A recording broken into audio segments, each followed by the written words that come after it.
Oh my gosh. Hey guys. It's your girl Victoria. Okay, we back to you with another review for Married at First Sight, season 18, episode 8. You heard me correct, 8. For Chef's Kiss, called Chef's Kiss and Rude Diss. Happy New Year, guys. Happy this is January. Okay. We in January 2025. I'm gonna be honest with you, I do not know when it's gonna post. I'm gonna do my best. I don't know when this is gonna post, guys, because your girl is like 3 months behind on everything. But anything I start, I'm gonna finish. Even if I don't know if it's gonna post in June of 2025, but no matter what, we gonna get through it. So if you watching this, we 50 seconds. If you still watching this I appreciate you. Okay, we don't have time to waste. We don't have time to waste. Okay, so we are at day 17 of marriage. Okay, these people piss me off. I took a break from these folks because every season people be pissing me off. So I'm like, Victoria, take this holiday break. But now we back. It's cold as hell down here in Florida, and I'm gonna try to keep warm because I can't be cold because these people piss me off. But okay, day 17 of marriage. Okay, we have David. He's leaving the house, leaves a note for Michelle because he said he wants to do something different instead of a text. But I'm like, a text will get to her faster versus some note on the table. But okay, I guess you trying to. I don't know if that's his version of spicing it up, but David, you ain't nothing spicing up from a note on the table. Okay, send me a text, bro. Like, don't you doing the most to let me know you're not gonna be at that. Send me a text. So we then move on to Carla and Juan. They talk about their housewarming party as they're cleaning, cooking, and saging the house. So it's gonna be toga theme. Okay, cool. Moving on to Catching the Men, they talk about their housewarming party is gonna be Mexican theme. Cool. So David and Michelle, back to them, are prepping for their house warming party. They're talking, and I guess Michelle didn't give no response for his note that he wasn't gonna be at the house. So he tells her like he was hoping for a response for his note, and Michelle was like, well, he went out and didn't come home, and he didn't let her know that he wasn't gonna be home. So it sounds like he's calling her out. So she gonna call him out too, low key. She said not to call you out, but like that's exactly what you're doing, Michelle. So I don't know why he said that.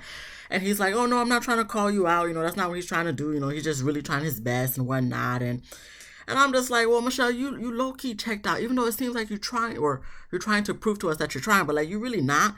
But at the same time, like David, you just send a girl a text, and if you're not gonna come home at all, just let the homegirl know. I mean, I will give it a miss. She did let you know that she would. So just do the same. Like let's not make this bigger than it needs to be. People like it. Come on.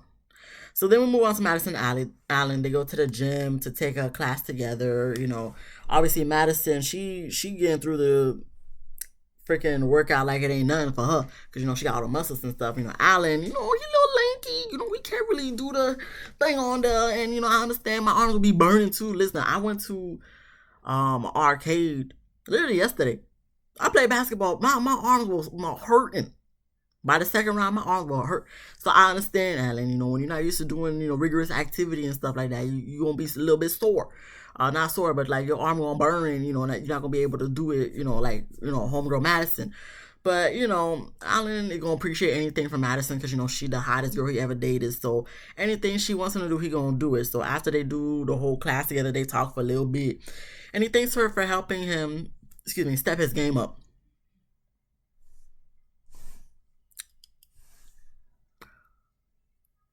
Helping you getting your game stepped up. But like your game not really stepped up yet. Like you saying this like it's past tense. Like it's still present tense. It's still during. It's not after Alan. I mean, not that you know how I feel. Like not that she should be changing you or anything. But you saying it as if like you already there, but like you not you just getting started, homeboy. But okay, she don't really say, "Oh, you're welcome," but like, well, I guess she kind of does, but like not in like, oh, of course, anything for you, babe. She's just kind of like, well, I gotta try to do something. That's the vibe I get from her. So anyway, we move on to Camille and Thomas. Him, her, and Camille's sister go to Thomas's twin brother's house because they're having a pool party. So I guess that's their version of a housewarming. They all sit by the pool and eat and talk, and I noticed that Tom and his brother, they both talk slow. I don't know if I mentioned this before, but it's like the way they when they talk, when they have to explain things or be descriptive, it's very slow talking. And I'm just like, okay, maybe that's just the way they talk. But I'm just kind of like, wrap it up. This is a 2 hour show. Like, we can't, how are we supposed to go to the next person who's talking when it's taking like 5 minutes just for you to say one sentence? Like, let's, come on. So anyway, the question of sex comes up. So Thomas, Camille, they haven't had sex yet, and I guess Camille's friends are kind of concerned that he's not her usual type. Look, she came on the show. Y'all should know anybody come on the show, they're not gonna get their type. I mean, I guess some of them do, but it's like you shouldn't expect like you're gonna get your type. So like everyone always says, as cliche as it sounds, it is kind of true. If it wasn't working with her type, then maybe she needs to go outside the box, and this is exactly what she's doing. So she's forced to go outside the box with Thomas. So what is there to be concerned about? She a grown woman. She can figure it out for herself. And then I guess the friends talk to Tom, and Tom's people talk to Camille. Ain't nothing to take from either conversation, to be honest with you. So then we move on to Carla and Juan's housewarming party. And Carla's friend Yinka, the moment he came through the door, when he seen Juan, he looked like he wasn't feeling Juan from the jump. He looked like he was looking Juan up and down, low key, high key, and just like, look, homeboy, I don't know what you're about, but I'm only here to show face because, Carla really wanted me to come here, but like, I don't believe none of this. I ain't really with it, but we here. So, after we get the split up of Juan talking with Carla's friends and Carla talking with Juan's friends, we didn't get really much of Carla's, seeing her talking with his friends, more just really Juan talking with her friends. And, not even Yinka, but the other friend, I think it was, did I write her name down? It don't even matter. But her friend, the female one, telling him that, Carla really likes affection, when he compliments her, and I guess Carla told a friend that he doesn't really do that, and he should make more of an effort to do that. So Juan admits that he doesn't really does that, or he hasn't really been doing that as much, but he can obviously work on it. But she didn't let him know, so like, how was he supposed to know? Like, he ain't no mind reader, and most people, well, a lot of people, all people are not mind readers. So yes, I understand Juan, but at the same time, it's like, why are we not having these conversations about I mean, I guess y'all about to have a conversation, but to what avail? Because like, it didn't seem like none of y'all wanted to budge to work on doing what the other person considers their love language. So I don't know how this is gonna work out, but well, yeah, I do agree. If you have an issue, like, I don't get it. Well, I get it, but I don't. Like, if you have an issue with your partner, like, why are we not talking with our partner about it? Like, you're gonna go to someone else to talk about it, for them to tell your partner, when why don't you just tell your partner from the jump? It's one thing if you tell your partner and they ignore you, now you venting to your friend, and then they eventually talk to your partner. But like, if this is an issue from jump, you should probably talk to your partner first versus venting to someone else first. Okay. Anyway, we move on to David and Michelle's housewarming party. And, her friends talk with David. His friend talks with Michelle. And, pretty much from both conversations, we get the main topic of enhancing or matching Michelle's lifestyle. So I understand we're focused on you because you're the one who doesn't like him, Michelle. But, like, why are we so focused on her and what she wants and what she needs in order to, be okay with this marriage or whatever that she chose to be a part of? Because she came on Married at First Sight knowing good, well, and hell, she may not get what she wants. And, can we focus a little bit on David and what the hell he wants, what the hell he likes? I mean, I get it. She aesthetically, physically is what he wants, but like, let's talk about what's gonna, his love language and whatnot. So it's like, he's so busy, everybody's so busy trying to appease her or trying to get to her to understand, how he is and whatnot, versus, also making sure to include David in that, of what he wants or what he needs. Like, it goes both ways. So whatever. David's friend defends him about, living with his people and stuff. So, listen, homeboy, you a real one for that. And, her friend suggested David, to do things that she likes. Once again, it's all about Michelle. And I'm sure that's how she likes it. She wants to be spoiled and stuff. But at the same time, just to get, you got to give too. So then we move on to Camille and Thomas. They get back home from the pool party and they talk. Tom says that he thought, she would have dated more light-skinned guys because she's light-skinned. Camille was confused about that. I mean, I get it. There's people who are like, okay, this is your culture, this is what you're about. So it's like, it would make more sense for you to date around what you're about because they would understand what you're about. But clearly, from what we see from Thomas and Camille, that's the furthest thing from the truth.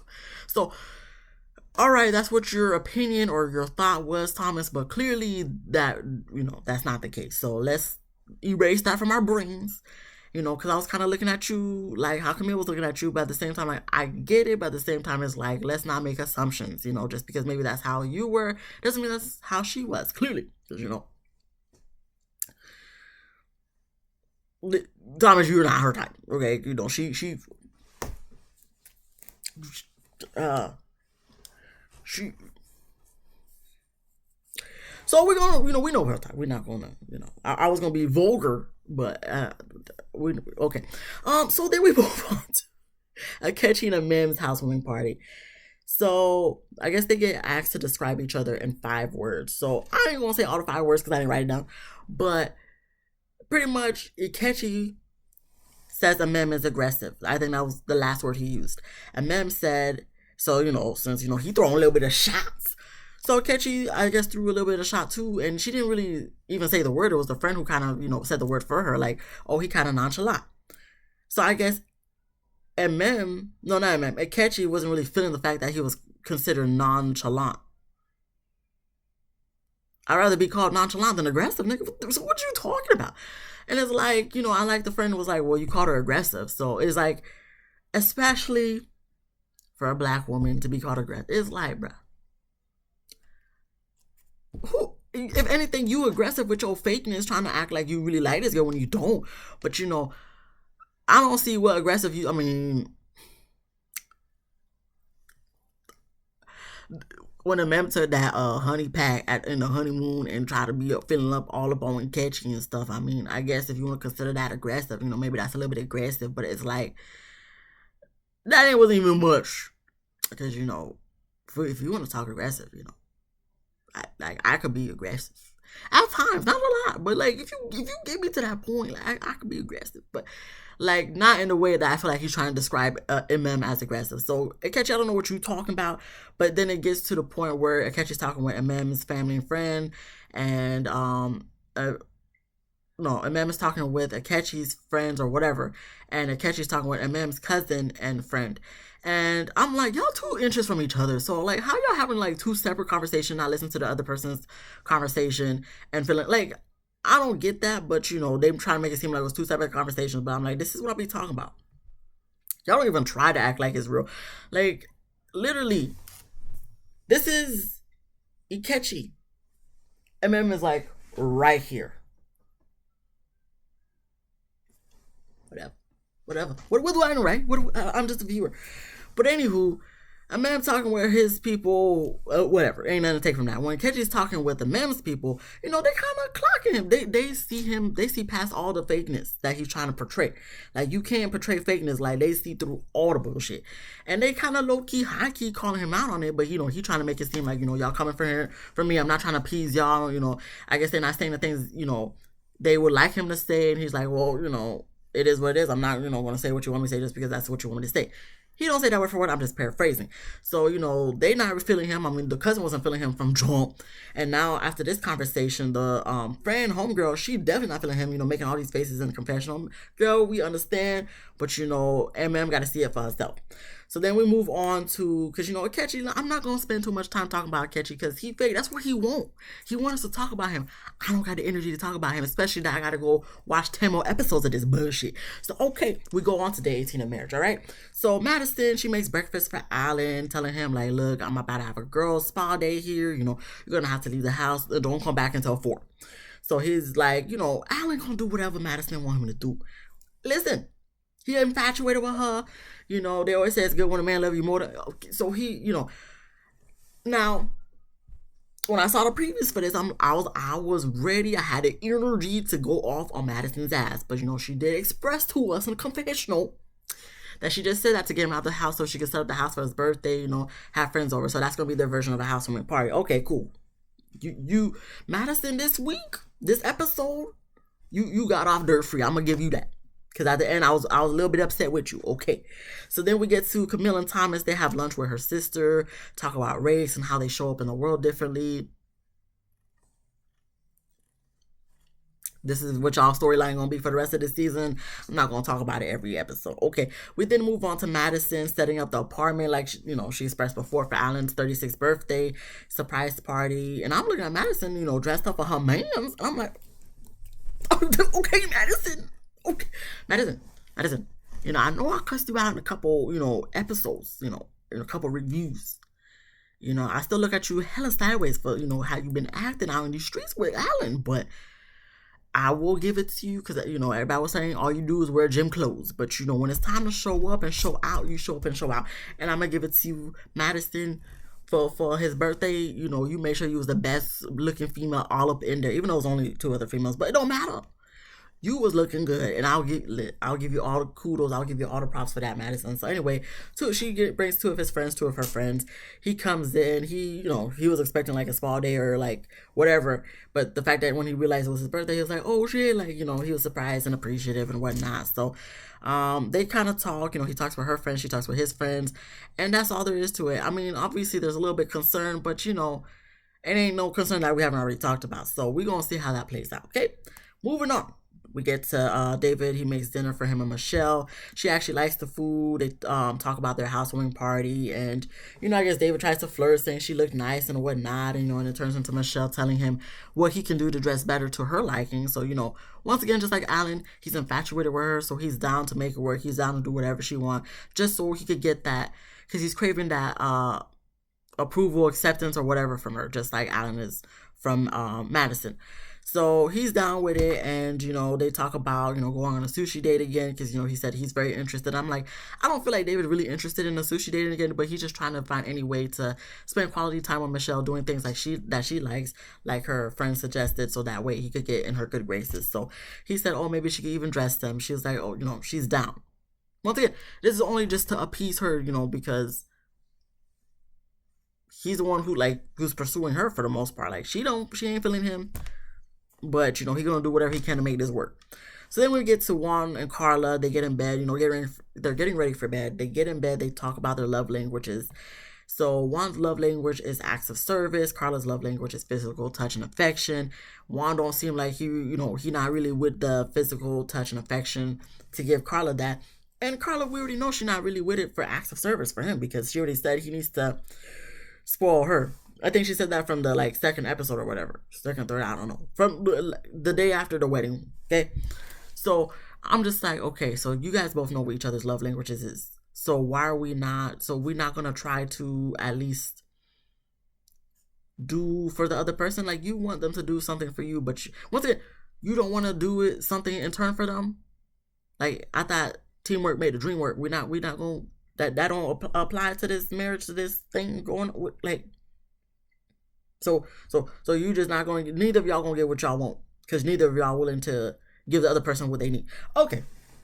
Whatever. Look, do y'all. I don't get, all right. And we wonder why, y'all both selfish. That's giving selfish vibes. Heavy selfish vibes. But, what do I know? I haven't been married before and divorced. Okay. Anyway, so day 19 of marriage, folks. We, everyone's getting together to play flag football. Alan not there because, he hung over from the night before getting drunk for his birthday and stuff. Madison a little disappointed. He didn't want to come. But, Madison, I know you don't get hangovers probably because, you go to the gym, so you make sure you're hydrated enough that you don't, But, Alan, he's not that guy. I don't feel like Alan stay hydrated like you stay hydrated, Madison. So, yeah, if you're hungover, you're going to feel like shit. You're going to feel like shit. And I'm sure that Alan feel like shit. So I understand if you feel like shit, you're not gonna want to go nowhere. So, I could understand for her feeling some type of way, especially she set up the whole flag football activity and stuff. I would too, but at the same time, I would understand like, okay, you did kind of drink a little hard last night, so all right, I get it. So, she tells everyone, once she gets to the flag football, why Alan's not there. Michelle want to let us know in the confessional that, she's a little jealous of Alan because she didn't care to come there either. Michelle, if you didn't want to go, why'd you come? No one put a gun to your head, tell you how to show up. So if you really didn't want to be there, you don't have to be there. Matter of fact, now that you found out Alan is not there to even out the playing field, just go home. What? No, Michelle, please. Michelle. Anyway, so Akechi and the Mem, they come late, but they play, and then afterwards, all the girls sit down to talk. All the guys sit down to talk, because everybody, a little bit hurt. They pulled a muscle, strained their ankle, whatever, and it's just like, did y'all stretch before y'all played? Because it's giving y'all didn't stretch. I understand y'all older, of an older caliber, but like y'all not that old. Like I'm sorry, like y'all not that old. Y'all in y'all 30s and 40s, get it together. Anyways, like I said, the men talk about what their relationship, how their marriage is going thus far. Same thing with the females, and that's what the episode ends. There's nothing, too extravagant in either conversations for me to even talk about, because I'm just like,